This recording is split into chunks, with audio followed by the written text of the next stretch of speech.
Hentikan apa yang sedang Anda lakukan sekarang karena apa yang akan saya ungkapkan dalam video ini dapat menentukan kekekalan Anda.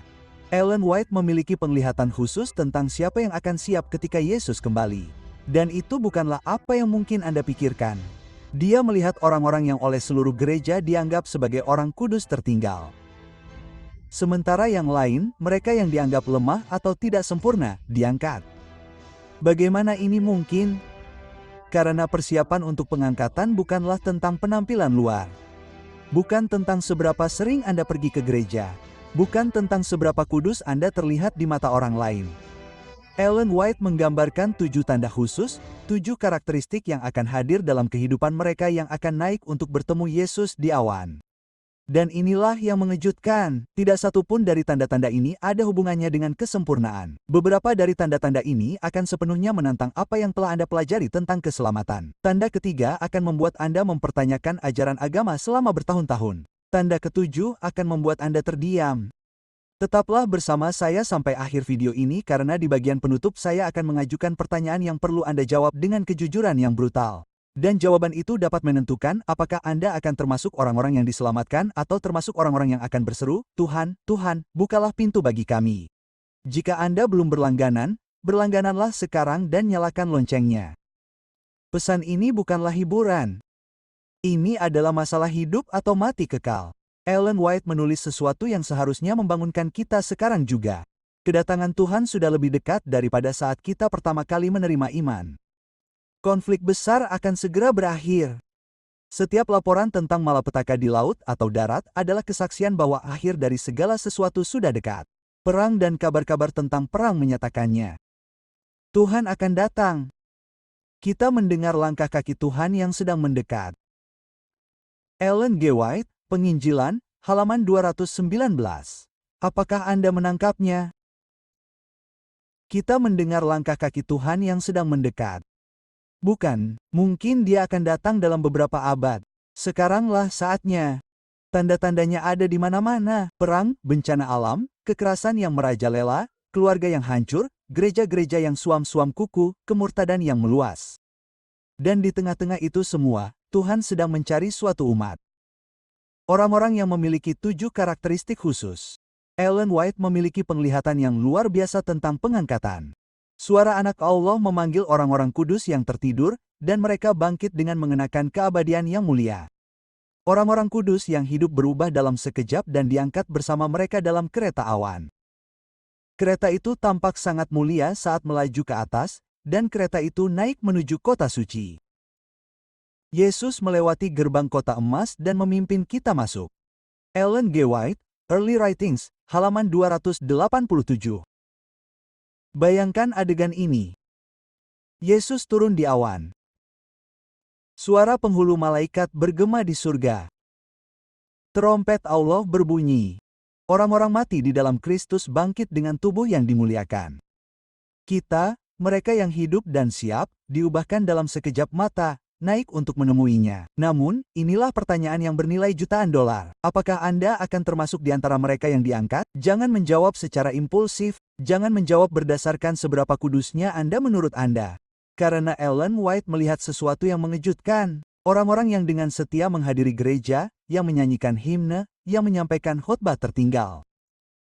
Mengapa? Karena mereka tidak memiliki 7 tanda. Jadi, perhatikan baik-baik apa yang akan saya ungkapkan. Ambil pena dan kertas, tuliskan masing-masing dari 7 tanda, dan di akhir video, lakukan penilaian diri yang jujur. Tanyakan pada diri Anda, berapa banyak dari tanda-tanda ini yang saya miliki? Karena, teman-teman, waktu hampir habis. Ellen White menulis, sebelum penghakiman terakhir Allah menimpa bumi, akan ada di antara umat Tuhan kebangkitan kesalehan primitif yang belum pernah disaksikan sejak zaman para rasul. Roh dan kuasa Allah akan dicurahkan kepada anak-anaknya. Petik 2, Ellen G. White, Kontroversi Besar, halaman 464. Kebangkitan itu sedang dimulai dan Allah ingin Anda menjadi bagian darinya. Sekarang, mari kita bahas 7 tandanya. Persiapkan hati Anda karena beberapa dari tanda-tanda ini akan menghadapi agama-agama palsu yang mungkin telah Anda anut tanpa menyadarinya. Mari kita mulai dengan tanda pertama. Tanda pertama adalah kerendahan hati yang mendalam. Dan saya tidak berbicara tentang kerendahan hati yang palsu. Kerendahan hati yang berpakaian buruk agar terlihat rendah hati tetapi tetap bangga di dalam. Saya berbicara tentang sesuatu yang jauh lebih dalam. Saya berbicara tentang mengakui setiap hari bahwa Anda adalah orang berdosa yang diselamatkan hanya oleh kasih karunia Kristus. Jadi tanda pertama adalah ini, apakah Anda mengakui setiap hari bahwa Anda adalah orang berdosa yang diselamatkan hanya oleh kasih karunia? Atau apakah Anda pikir Anda pantas masuk surga karena perbuatan Anda, kesetiaan Anda, pengorbanan Anda? Jika Anda masih memiliki kesombongan rohani yang tersembunyi di dalam hati Anda, mulailah memperbaikinya sekarang juga. Karena tanpa kerendahan hati yang sejati, tidak satu pun dari 6 tanda lainnya akan masuk akal dalam hidup Anda. Tanda kedua adalah kejujuran yang brutal kepada Tuhan dan pemeriksaan hati yang mendalam. Dan inilah sesuatu yang akan mengejutkan Anda. Tuhan lebih memilih orang berdosa yang tulus daripada orang suci yang munafik. Ellen White menulis, pertemuan yang paling menguntungkan bagi pertumbuhan rohani adalah pertemuan yang dicirikan oleh rasa kantuk dan pencarian jiwa yang mendalam. Setiap orang berusaha untuk mengenal dirinya sendiri dan dengan ketulusan dan kerendahan hati yang mendalam, berusaha untuk belajar dari Kristus. Ellen White Revival and Beyond, halaman 45. Perhatikan kata mendalam. Itu bukanlah doa dangkal selama 30 detik sebelum tidur. Itu bukanlah amin mekanis di akhir makan. Itu adalah pemeriksaan jiwa yang menyeluruh, jujur, dan menyakitkan. Berapa banyak orang saat ini yang hidup dengan autopilot rohani? Mereka pergi ke gereja setiap hari Sabtu. Mereka menyanyikan himne. Mereka mendengarkan khotbah. Mereka mengatakan amin di tempat yang tepat. Mereka pulang ke rumah. Dan mereka tidak pernah mengajukan pertanyaan, Tuhan, apa yang salah denganku? Apa yang perlu diubah dalam karakterku? Ellen White menggambarkan jenis pertobatan yang benar-benar diterima Allah. Roh Allah menyertai pesan hamba-hambanya, dan firman itu diberitakan dengan kuasa. Orang-orang berdosa merasakan hati nurani mereka terbangun. Terang menerangi relung terdalam jiwa mereka, dan hal-hal yang tersembunyi dari kegelapan menjadi nyata. Hati dan roh memiliki keyakinan yang mendalam. Kebangunan rohani Ellen White dan seterusnya halaman 9. Pernahkah Anda merasakannya? Saat ketika Roh Kudus menunjukkan kepada Anda dosa tersembunyi yang telah Anda benarkan selama bertahun-tahun. Saat ketika Anda menyadari bahwa Anda iri terhadap orang lain, bahwa Anda memiliki kesombongan dan nafsu tersembunyi di dalam hati Anda, tetapi Anda telah menutupi semuanya dengan ayat-ayat Alkitab dan doa-doa kosong. Inilah pemeriksaan hati yang dibicarakan Ellen White. Dia bahkan lebih spesifik tentang apa yang terjadi ketika seseorang benar-benar tulus di hadapan Allah. Mereka diyakinkan akan dosa, kebenaran, dan penghakiman yang akan datang. Mereka memiliki intuisi tentang keadilan Yehuwa, dan mereka merasa ngeri saat muncul dalam kesalahan dan ketidakmurnian mereka di hadapan Dia yang memeriksa hati. Dengan sedih, mereka berseru, siapa yang akan menyelamatkan aku dari tubuh maut ini? Kebangkitan L.G. White dan seterusnya halaman 9. Itulah ketulusan sejati. Itu adalah melihat diri sendiri tanpa filter, tanpa alasan, tanpa pembenaran rohani. Izinkan saya bercerita tentang Petrus untuk mengilustrasikan hal ini. Ketika Yesus bertanya untuk ketiga kalinya, Simon, anak Yunus, apakah engkau mengasihi aku? Petrus bisa saja menjawab dengan bangga, Tuhan, engkau tahu bahwa aku adalah pemimpin para murid. Aku berjalan di atas air. Aku membelamu dengan pedang di Getsemani. Tetapi bukan itu yang dilakukannya. Petrus, yang hancur dan rendah hati karena kenangan akan penyangkalannya, berkata sambil menangis, Tuhan, engkau tahu segala sesuatu. Engkau tahu bahwa aku mengasihimu. Inilah ketulusan yang dicari Tuhan. Petik 2. Bukan meninggikan diri, bukan daftar pencapaian rohani, hanya kejujuran yang nyata di hadapan Tuhan. Sekarang, Ellen White mengeluarkan peringatan serius tentang agama-agama palsu yang tampak tulus tetapi tidak. Kebangunan rohani yang populer seringkali dilakukan dengan daya tarik imajinasi, yang memancing emosi, memuaskan cinta akan hal-hal baru dan mengejutkan. Orang-orang yang bertobat dengan cara ini memiliki sedikit keinginan untuk mendengar kebenaran Alkitab. Ellen G. White, Revival and Beyond, halaman 16. Pernahkah Anda melihat ini terjadi? Orang-orang yang menerima Yesus dalam kebaktian yang emosional, banyak menangis, mengangkat tangan, berbicara dalam bahasa roh, tetapi seminggu kemudian hidup persis seperti sebelumnya. Itu bukanlah ketulusan. Itu adalah emosi yang cepat berlalu. Itu adalah teater keagamaan. Ellen White menggambarkan perbedaan antara pertobatan sejati dan palsu. Bagi setiap individu yang benar-benar bertobat, hubungan dengan Tuhan dan dengan hal-hal kekal akan menjadi tujuan hidup yang besar. Ellen White, Revival and Beyond, halaman 17. Jadi, lakukan latihan ini bersama saya sekarang juga. Berhentilah sejenak dan tanyakan pada diri Anda dengan kejujuran penuh, apakah ada dosa yang telah saya sembunyikan dari Tuhan? Apakah ada area dalam diri saya, hidup yang belum sepenuhnya saya serahkan kepadanya? Mungkin itu adalah pornografi yang Anda tonton saat Anda sendirian. Mungkin itu adalah gosip yang Anda sebarkan dengan kedok permintaan doa. Mungkin itu adalah rasa iri terhadap berkat orang lain. Mungkin itu adalah cinta rahasia akan uang dan status. Mungkin itu adalah luka yang tak terampuni yang telah Anda simpan selama bertahun-tahun. Jika Anda dapat mengenali dosa itu sekarang, Anda memiliki sedikit ketulusan. Namun, langkah berikutnya sangat penting dan menentukan. Maukah Anda mengakui dosa itu dan benar-benar meninggalkannya? Karena Ellen White berkata dengan jelas, tidak ada bukti pertobatan sejati kecuali jika itu menghasilkan pembaruan dalam hidup. Jika janji dipulihkan, barang curian dikembalikan, dosa diakui, dan Tuhan serta sesama manusia dikasihi, orang berdosa dapat yakin bahwa ia telah menemukan kedamaian dengan Tuhan. L. G. White, Revival and Beyond, halaman 9. Ketulusan tanpa tindakan adalah kemunafikan agama. Itu adalah kepura-puraan rohani. Jadi, apakah Anda memiliki tanda kedua? Apakah Anda benar-benar jujur kepada Tuhan dan diri sendiri tentang dosa-dosa Anda yang sebenarnya? Atau apakah Anda hidup berdasarkan penampilan, berpura-pura suci sambil menyembunyikan dosa-dosa rahasia yang tidak dilihat seorang pun? Sekarang, kita sampai pada tanda ketiga. Di sini banyak gereja modern akan mengkritik saya dengan keras, yaitu ketaatan kepada hukum Tuhan. Namun berhati-hatilah, itu bukanlah ketaatan legalistik karena takut masuk neraka. Itu adalah ketaatan yang muncul secara alami dari kasih kepada Tuhan. Ellen White menekankan hal itu. Dalam kelahiran baru, hati dibawa ke dalam keselarasan dengan Tuhan dengan menyesuaikan diri dengan hukum-Nya. Ketika transformasi yang kuat ini terjadi dalam diri orang berdosa, ia berpindah dari kematian menuju kehidupan, dari dosa menuju kekudusan, dari pelanggaran dan pemberontakan menuju ketaatan dan kesetiaan. Ellen White, Revival and Beyond, halaman 24. Banyak orang saat ini, khususnya di gereja-gereja evangelikal modern, mengatakan bahwa hukum telah dihapuskan di kayu salib Kristus. Sekarang kita hidup hanya oleh kasih karunia. Kita tidak perlu lagi menaati 10 perintah Allah. Namun Ellen White sepenuhnya membongkar kebohongan setan ini.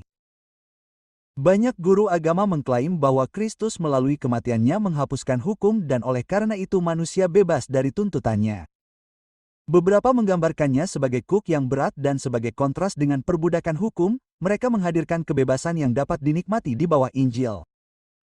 Ellen G. White, Revival and Beyond, halaman 25.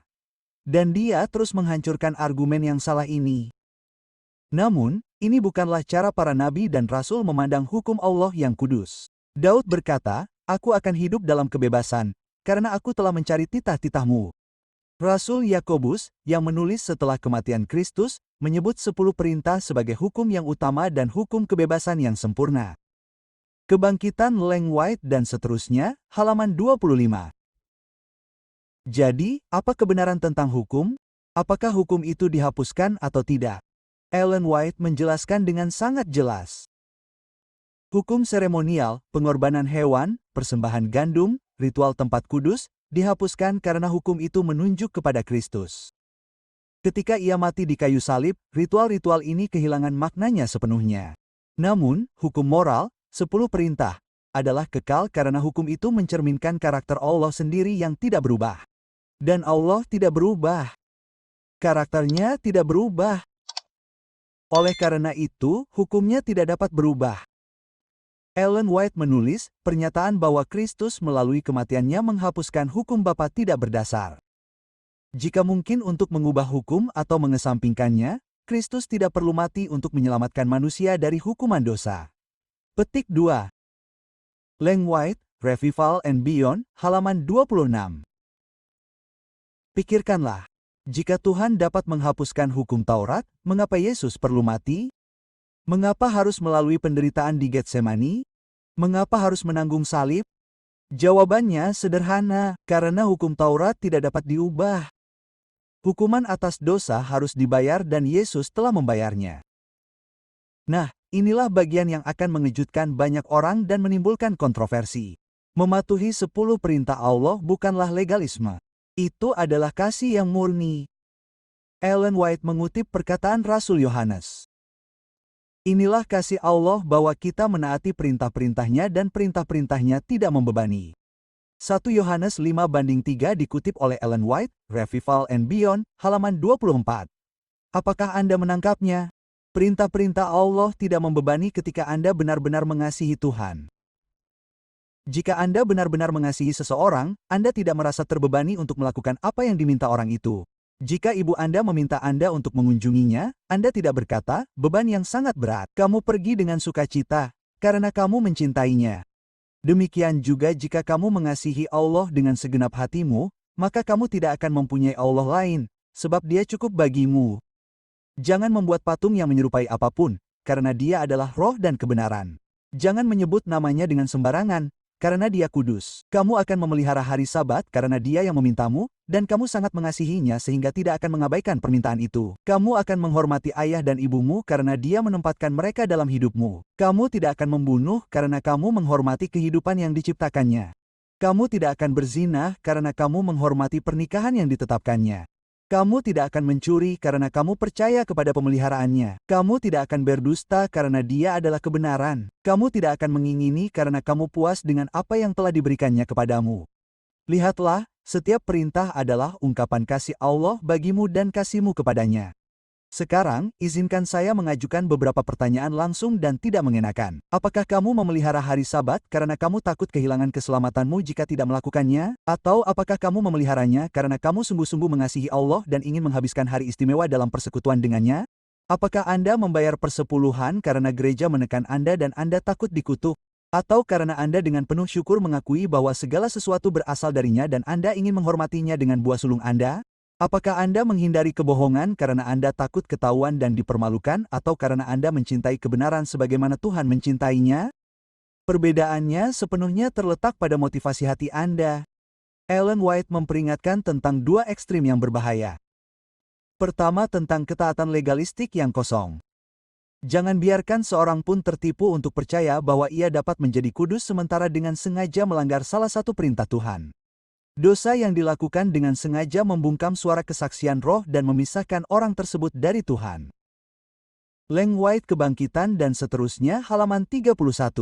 Namun, ia juga memperingatkan dengan keras tentang ekstrim lainnya, kasih karunia murahan tanpa ketaatan. Keinginan akan agama yang mudah, yang tidak menuntut usaha, tidak memerlukan pengorbanan, tidak perlu memutuskan hubungan dengan kebodohan dunia, telah mempopulerkan doktrin iman dan iman saja. Namun, apa yang dikatakan firman Tuhan? Rasul Yakobus menyatakan, iman tanpa perbuatan adalah mati. Ellen White, Revival and Beyond, halaman 32. Jadi untuk meringkas tanda ketiga, Anda memilikinya jika Anda menaati perintah-perintah Tuhan, bukan karena takut atau legalisme, tetapi karena hati Anda meluap dengan kasih kepadanya. Tanda keempat adalah kehidupan yang diubahkan dengan buah yang terlihat. Dan Ellen White sama sekali tidak sabar dengan kekristenan nominal.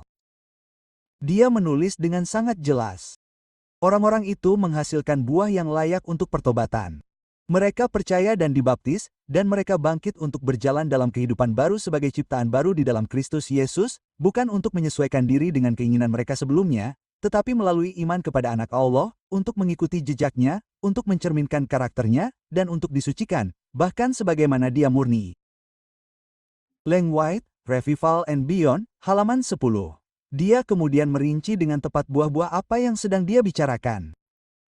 Hal-hal yang dulu mereka benci, sekarang mereka cintai, dan hal-hal yang dulu mereka cintai, sekarang mereka benci. Orang yang sombong dan angkuh menjadi lemah lembut dan rendah hati. Orang yang sombong dan congkak menjadi serius dan mudah didekati. Orang yang tidak senonoh menjadi hormat, pemabuk menjadi sadar, murni bejat. L.G. White, Revival and Beyond, halaman 10. Apakah Anda memperhatikan bahwa itu tidak hanya mengatakan bahwa Anda telah berubah? Itu benar-benar berubah. Itu adalah transformasi nyata yang terlihat. Izinkan saya memberi Anda beberapa contoh praktis dan langsung. Jika Anda kecanduan pornografi sebelum Anda bertobat dan Anda masih kecanduan setelahnya, Anda tidak memiliki tanda keempat. Jika Anda dulu meledak dalam kemarahan dan membentak keluarga Anda dan Anda terus meledak setelahnya, Anda tidak memiliki tanda keempat. Jika Anda seorang tukang gosip yang menyebarkan cerita tentang orang lain dan Anda terus melakukannya setelahnya, Anda tidak memiliki tanda keempat. Jika Anda materialistis, terobsesi dengan uang dan status, dan terus seperti itu setelahnya, Anda tidak memiliki tanda keempat. Ellen White bahkan lebih spesifik tentang bukti pertobatan sejati. Tidak ada bukti pertobatan sejati kecuali jika itu menghasilkan perubahan dalam hidup. Jika dia mengembalikan janjinya, mengembalikan apa yang telah dicurinya, mengakui dosa-dosanya, dan mengasihi Tuhan dan sesamanya, orang berdosa dapat yakin bahwa dia telah menemukan kedamaian dengan Tuhan. Ellen G. White, Revival dan seterusnya, halaman 9. Perhatikan contoh-contoh konkret yang diberikannya. Mengembalikan janji, mengembalikan apa yang dipinjam dan tidak dikembalikan. Mengembalikan apa yang telah dicuri, memperbaiki kesalahan masa lalu, mengakui dosa, tidak lagi menyembunyikannya, tidak berpura-pura. Ini adalah transformasi sejati, bukan teater keagamaan. Ellen White membandingkan kebangunan rohani yang sejati dan yang palsu. Banyak kebangunan rohani di zaman modern telah menyajikan kontras yang mencolok.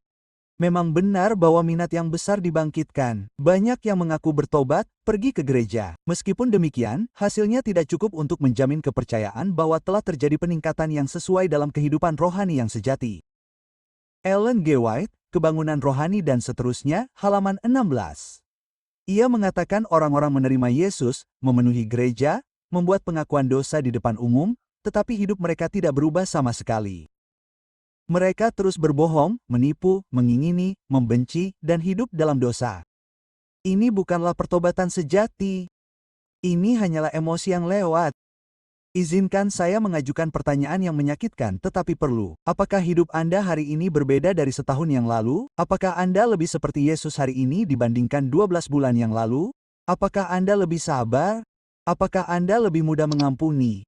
Apakah Anda melayani orang lain tanpa mengharapkan pengakuan? Apakah Anda memberi dengan murah hati tanpa gembar-gembor? Jika demikian, Anda sedang mengembangkan tanda keempat. Namun, jika Anda adalah orang yang sombong, tidak sabar, dan egois seperti dulu, hanya saja sekarang Anda pergi ke gereja dan membawa Alkitab di bawah lengan Anda, maka Anda benar-benar menipu diri sendiri. Buah-buah yang terlihat, perubahan nyata, transformasi yang dapat dilihat orang lain dengan mata kepala mereka sendiri. Itulah tanda keempat.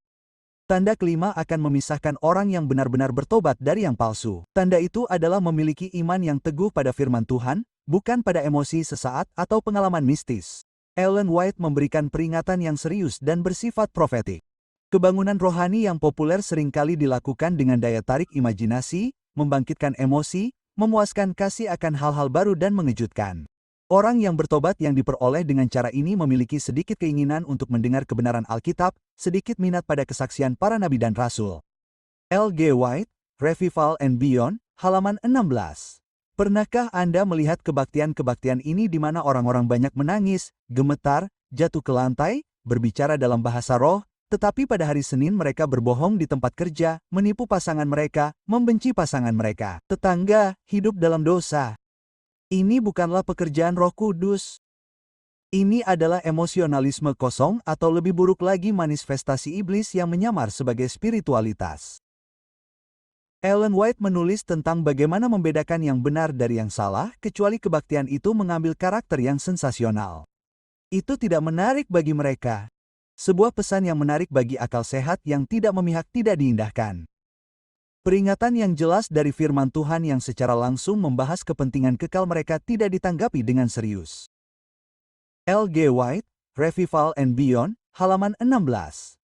Dengan kata lain, orang-orang yang kecanduan kegembiraan rohani tidak ingin mempelajari Alkitab secara mendalam. Mereka hanya ingin merinding, memiliki pengalaman mistis, dan hidup dari wahyu dan nubuat. Namun Ellen White menunjuk pada dasar iman yang sejati. Dalam firman-Nya, Tuhan telah memberi manusia pengetahuan yang diperlukan untuk keselamatan. Kitab suci harus diterima sebagai wahyu kehendak-Nya yang berotoritas dan tidak dapat salah. Ellen G. White, Kontroversi Besar, halaman 9. Firman Tuhan adalah sauh kita, bukan pengalaman mistis, bukan sensasi, bukan merinding.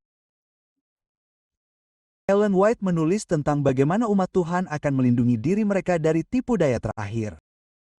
Umat Tuhan diarahkan kepada kitab suci sebagai perlindungan terhadap pengaruh guru-guru palsu dan kuasa tipu daya roh-roh jahat. Ellen G. White. Kontroversi besar, halaman 593. Apakah Anda mengerti? Diarahkan kepada kitab suci sebagai perlindungan, bukan kepada perasaan, bukan kepada pengalaman subjektif, kepada kitab suci. Izinkan saya memberi Anda contoh praktis tentang bagaimana ini bekerja dalam praktik. Bayangkan Anda berada di sebuah kebaktian gereja dan seseorang mulai bernubuat bahwa Tuhan telah menyatakan bahwa Sabat tidak lagi wajib, bahwa kita sekarang dapat beribadah pada hari apapun yang kita inginkan. Jika Anda hanya berdasarkan emosi, Anda mungkin berpikir, wow, orang ini tampaknya sangat diurapi. Mereka bahkan menangis. Itu pasti dari Tuhan. Petik 2. Tetapi jika Anda mengetahui firman Tuhan, Anda akan segera berkata, tunggu sebentar. Alkitab dengan jelas mengatakan dalam Keluaran pukul 20:11 bahwa Sabat adalah hari ketujuh. Yesus berkata dalam Matius pukul 5:17 bahwa Dia tidak datang untuk menghapuskan hukum Taurat. Ellen White menulis bahwa Sabat akan menjadi tanda terakhir kesetiaan kepada Tuhan. Nubuat ini tidak mungkin berasal dari Tuhan. Ini adalah iman yang didasarkan pada firman, bukan pada emosi sesaat. Jadi tanda kelima adalah, apakah iman Anda berlabuh kuat di dalam Alkitab? Apakah Anda mempelajari kitab suci setiap hari? Dapatkah Anda mempertahankan keyakinan Anda dengan ayat-ayat yang jelas? Atau apakah Anda hidup dengan menebak-nebak dan perasaan yang mengubah pendapat Anda saat angin emosi bertiup? Jika Anda tidak mengenal firman Tuhan secara mendalam, Anda akan tertipu di hari-hari terakhir. Sesederhana itu. Tidak ada jalan keluar. Tanda keenam adalah ketekunan dalam pengudusan yang progresif. Dan di sini Ellen White membongkar salah satu ajaran sesat terbesar yang beredar di gereja-gereja modern. Dia menulis, kitab suci dengan jelas mengungkapkan bahwa pekerjaan pengudusan itu progresif. Ketika pertobatan orang berdosa menemukan kedamaian dengan Allah melalui darah penebusan, ia baru saja memulai kehidupan Kristen. Ia sekarang harus menyempurnakan dirinya sendiri, bertumbuh sesuai dengan ukuran kepenuhan Kristus.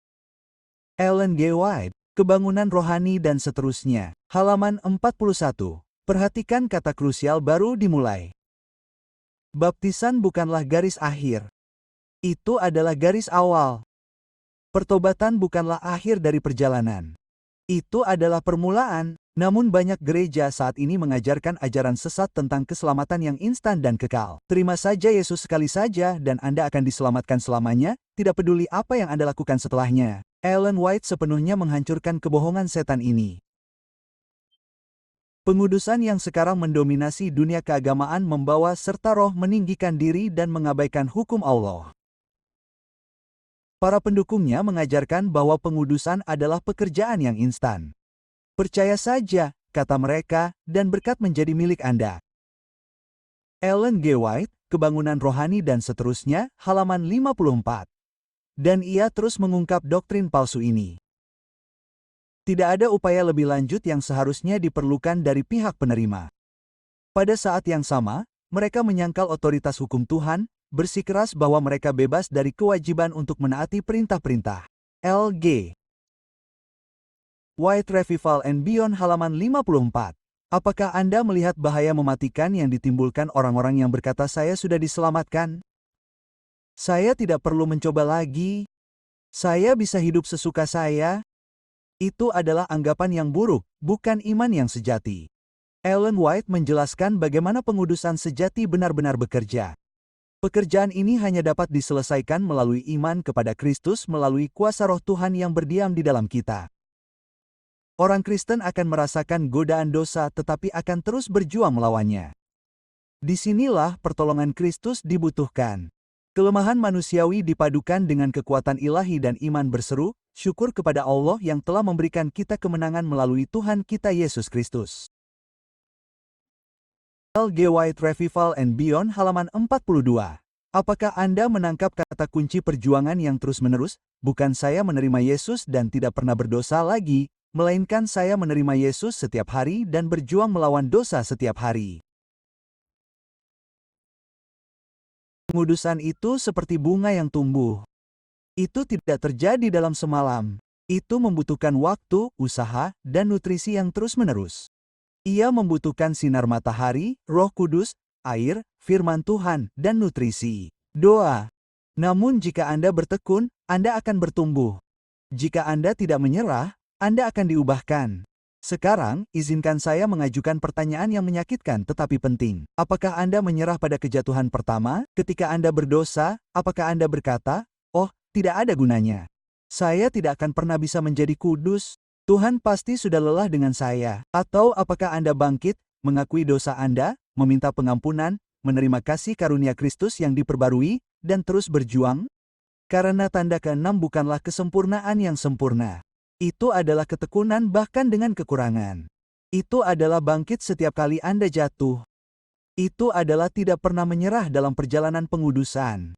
Dan sekarang kita sampai pada tanda ketujuh, yang akan mengejutkan dan bahkan mengejutkan banyak orang. Itu adalah memiliki sukacita sejati di dalam Tuhan, bukan kesedihan yang tidak wajar dan depresif. Ya, Anda tidak salah dengar, sukacita, dan di sini, Ellen White sepenuhnya merevolusi konsep kekudusan bagi banyak orang. Karena kehidupan orang Kristen harus dicirikan oleh kerendahan hati, itu tidak boleh ditandai oleh kesedihan dan merendahkan diri. Bukan kehendak Bapa Surgawi kita bahwa kita harus selalu berada di bawah kutukan dan kegelapan. Berjalan dengan kepala tertunduk dan hati yang penuh kekhawatiran bukanlah bukti kerendahan hati yang sejati. Ellen G. White, Revival and Beyond, halaman 62. Apakah Anda menangkapnya? Berjalan dengan kepala tertunduk bukanlah bukti kerendahan hati yang sejati. Berapa banyak orang Kristen yang Anda kenal yang hidup dalam depresi terus-menerus, selalu merasa terkutuk, terus-menerus berpikir bahwa mereka tidak cukup baik bagi Tuhan. Berapa banyak orang yang hidup di bawah kutukan terus-menerus, selalu merasa tidak layak, tidak pernah mengalami sukacita keselamatan yang membebaskan. Ellen White mengatakannya dengan jelas. Ini tidak datang dari Tuhan. Itu datang dari musuh. Dia mengutip Rasul Paulus, "Bersukacitalah di dalam Tuhan senantiasa." Sekali lagi, saya akan berkata, bersukacitalah. Filipi 4:4 dikutip oleh Ellen White, Revival and Beyond, halaman 62. Selalu. Bukan kadang-kadang ketika Anda merasa layak. Bukan ketika Anda pikir Anda pantas mendapatkannya. Selalu. Setiap saat. Ellen White menjelaskan dasar dari sukacita ini. Kita dapat datang kepada Yesus dan dibersihkan, berdiri di hadapan hukum tanpa celaan atau penyesalan. Tidak ada penghukuman bagi mereka yang ada di dalam Kristus Yesus yang tidak berjalan menurut daging tetapi menurut roh. Ellen G. White, Revival and Beyond, halaman 62, mengutip Roma 8:1. Perhatikan, tidak ada penghukuman, 0, tidak ada apa-apa. Jika Anda berada di dalam Kristus dan sungguh-sungguh berusaha untuk berjalan dalam roh, Anda tidak perlu hidup di bawah beban rasa bersalah yang menghancurkan. Ini tidak berarti bahwa Anda dapat berbuat dosa sesuka hati tanpa konsekuensi. Ini berarti bahwa ketika Anda berdosa, dengan tulus mengakuinya, dan sepenuhnya diampuni, Anda tidak perlu terus-menerus menyalahkan diri sendiri dan mencambuk diri sendiri secara emosional. Ellen White memberikan rincian lebih lanjut tentang sukacita Kristen ini. Kehidupan Kristen seharusnya adalah kehidupan iman, kemenangan, dan sukacita di dalam Tuhan. Barang siapa lahir dari Allah, ia mengalahkan dunia, dan inilah kemenangan yang mengalahkan dunia, yaitu iman kita. Ellen G. White, Revival and Beyond, halaman 63, mengutip 1 Yohanes 5:4. Iman, kemenangan, sukacita. Inilah tanda-tanda orang Kristen sejati yang siap untuk pengangkatan, bukan keputusasaan yang terus-menerus, bukan depresi rohani yang kronis, bukan pencambukan diri secara emosional yang terus-menerus. Sukacita ini tidak dangkal atau dibuat-buat. Sukacita ini datang dari pengetahuan yang mendalam tentang siapa Anda di dalam Kristus. Anda adalah anak Tuhan. Anda dikasihi tanpa syarat. Anda sepenuhnya diampuni. Anda memiliki masa depan kekal yang benar-benar terjamin. Izinkan saya bercerita tentang Raja Daud untuk mengilustrasikan hal ini. Daud berzina dengan Batseba. Kemudian ia membunuh suami Batseba untuk menutupi dosanya. Ia hidup berbulan-bulan menyembunyikan pelanggarannya. Ketika Nabi Nathan akhirnya menegurnya, Daud mengaku dengan hati yang hancur. Dan tahukah Anda apa yang ia minta kepada Tuhan dalam Mazmur 51? Kembalikanlah kepadaku sukacita keselamatanmu. Ia tidak meminta, Tuhan, buatlah aku menderita selamanya karena dosa yang mengerikan ini. Ia meminta, kembalikan sukacitaku dan Tuhan memulihkannya sepenuhnya. Jadi, apakah Anda memiliki tanda ketujuh? Apakah Anda hidup dengan sukacita sejati di dalam Tuhan ketika Anda memikirkan keselamatan Anda? Atau apakah Anda hidup tertekan secara rohani, selalu merasa tidak layak, terus-menerus berpikir bahwa Tuhan kecewa kepada Anda? Jika Anda hidup dalam keadaan kedua, Anda mungkin berada di bawah penindasan rohani dari musuh karena setan menginginkan hal itu, agar Anda lumpuh oleh rasa bersalah, tidak mampu melayani Tuhan dengan sukacita yang meluap. Anda adalah anak Tuhan. Anda sangat dikasihi. Kebenaran itu seharusnya memenuhi hati Anda dengan sukacita yang tak terlukiskan. Sekarang, mari kita rangkum dengan cepat 7 tanda yang dijelaskan Ellen White. Tanda pertama, kerendahan hati yang dalam. Mengakui setiap hari bahwa Anda adalah orang berdosa yang diselamatkan hanya oleh kasih karunia. Tanda kedua, kejujuran yang brutal. Kejujuran total kepada Tuhan tentang dosa-dosa Anda yang sebenarnya. Tanda ketiga, ketaatan karena kasih. Mematuhi perintah-perintah karena Anda mengasihi Tuhan, bukan karena takut. Tanda keempat, buah yang terlihat, kehidupan yang diubahkan yang dapat dilihat orang lain dengan jelas. Tanda kelima, iman kepada firman, berlabuh pada kitab suci, bukan emosi yang cepat berlalu. Tanda keenam, ketekunan yang progresif. Teruslah berjuang bahkan ketika Anda jatuh, berulang-ulang. Tanda ketujuh, sukacita di dalam Tuhan. Hiduplah dengan sukacita keselamatan, bukan di bawah kutukan. Sekarang, pertanyaan yang tidak akan pernah hilang, berapa banyak dari 7 tanda ini yang Anda miliki saat ini? Jujurlah pada diri sendiri. Jangan berbohong. Jangan melebih-lebihkan. Jangan berpura-pura.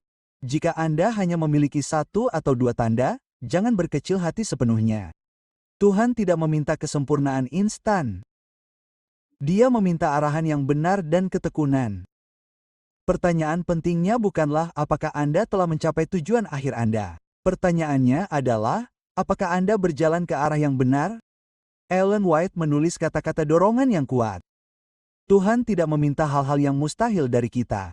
Dia tidak mengharuskan kita berjalan dengan kekuatan kita sendiri yang terbatas. Dia menawarkan kepada kita kasih karunia ilahinya yang tak terbatas. Dan jika kita mendekatinya dengan iman yang sejati, kekuatan Kristus akan menjadi milik kita. Ellen White, Testimonies for the Church, volume 5, halaman 345. Apakah Anda menangkapnya? Kekuatan Kristus akan menjadi milik kita. Anda tidak harus melakukan ini sendirian dengan kekuatan Anda sendiri. Kristus ingin melakukannya di dalam diri Anda dan melalui Anda. Namun, Anda perlu membuat keputusan hari ini. Bukan besok saat lebih tepat. Bukan minggu depan saat Anda punya lebih banyak waktu. Hari ini, saat ini juga. Ellen White sangat jelas. Kita hidup di akhir zaman. Tanda-tanda zaman di sekitar kita menyatakan bahwa kedatangan Kristus sudah dekat. Hari-hari yang sangat penting sudah di depan mata. Ellen G. White, Kesaksian bagi Gereja, volume 9, halaman 11. Hari-hari yang sangat penting. Tidak ada lagi waktu untuk bermain-main di gereja. Tidak ada lagi waktu untuk kekristenan yang suam-suam kuku dan dangkal. Tidak ada lagi waktu untuk penampilan kosong tanpa substansi yang nyata. Yesus akan segera datang kembali. Dan Dia akan bertanya, sudahkah Anda mengembangkan 7 tanda? Apakah Anda benar-benar siap? Tinggalkan komentar sekarang. Saya memiliki tanda-tanda angka dan akan mencari yang lain dengan bantuan Kristus. Jujurlah dalam penilaian diri ini. Itu benar-benar dapat menyelamatkan hidup kekal Anda. Bagikan video ini segera dengan seseorang yang perlu mendengarnya. Nyawa yang berharga dipertaruhkan. Berlangganan saluran ini untuk konten lainnya yang akan mempersiapkan Anda untuk kedatangan Yesus yang segera. Ellen White menutup dengan kata-kata ini yang seharusnya membuat kita gemetar dan memenuhi kita dengan harapan secara bersamaan. Kita berada di ambang peristiwa besar dan hikmat. Nubuat-nubuat sedang digenapi dengan cepat. Krisis terakhir sedang mendekat dengan cepat. Kita sedang dalam masa penantian. Namun, waktu ini tidak boleh dihabiskan dalam pengabdian yang kosong. Menunggu, berjaga-jaga, dan bekerja harus berjalan beriringan. Ellen G. White, Testimonies for the Church, volume 8, halaman 37. Tunggulah dengan aktif. Awasi terus-menerus. Bekerjalah dengan tekun. Kembangkan 7 tanda ini dengan segala keseriusan. Carilah kerendahan hati. Praktikkan kejujuran yang brutal. Taati karena kasih yang dalam. Hasilkan buah yang terlihat. Pelajari firman setiap hari. Bertekunlah dalam pengudusan. Hiduplah dengan sukacita yang melimpah. Dan ketika Yesus akhirnya menerobos surga, Anda akan jadilah bagian dari mereka yang berseru dengan sukacita, lihatlah, inilah Allah kita yang telah kita nanti-nantikan dengan penuh harap.